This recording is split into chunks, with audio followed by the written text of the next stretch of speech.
Never sleep with your shoes pointing at the door. Before you sleep tonight, look at your shoes.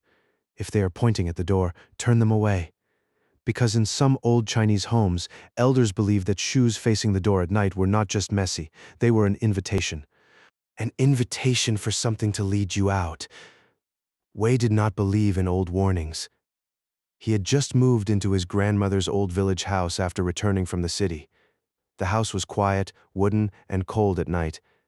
Every sound seemed to travel through the walls. On his first night there, his grandmother noticed his shoes beside the bed. Both shoes were placed neatly. Both toes were pointing straight toward the bedroom door. Her face changed. She said, "Don't sleep like that." Wei laughed. "They're just shoes."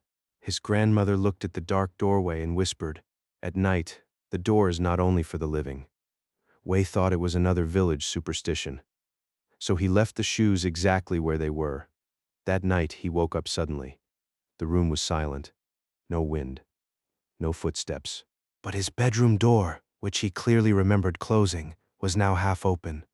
His shoes were still beside the bed, pointing at the door. Then he heard something from the hallway, a soft scraping sound, like shoes being dragged slowly across the floor. Wei sat up, his heart beating fast. He looked down. His shoes were no longer beside the bed, they were at the doorway, still facing outward, as if someone had worn them halfway out of the room then stopped. Wei called out, "Grandma." No one answered. The hallway was black. Then from somewhere beyond the door came a voice. It was gentle, familiar, almost like his grandmother. "Come outside," it said.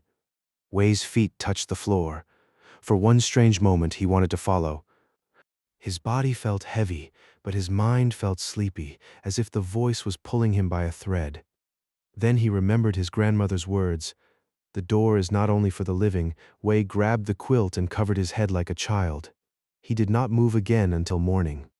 When the sun rose, his grandmother came into the room. She looked at the shoes near the door. Then she looked at Wei. "You heard it, didn't you?" Wei nodded. His grandmother quietly turned the shoes sideways and said, "Shoes know the road. If you point them at the door while you sleep, something outside may think you are ready to leave." Wei never laughed at that warning again, because some old rules were not made to scare children. They were made because someone, long ago, did not come back. So tonight, before you turn off the light, look beside your bed. And if your shoes are facing the door, turn them away. Subscribe for more ancient warnings from Chinese folklore before the next one finds you.